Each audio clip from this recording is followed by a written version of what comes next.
It all started with a wink, an unassuming little thing that has led us here today.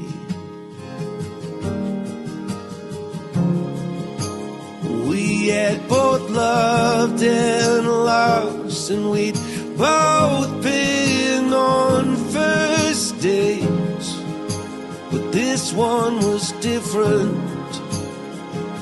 And now I say, I saw fire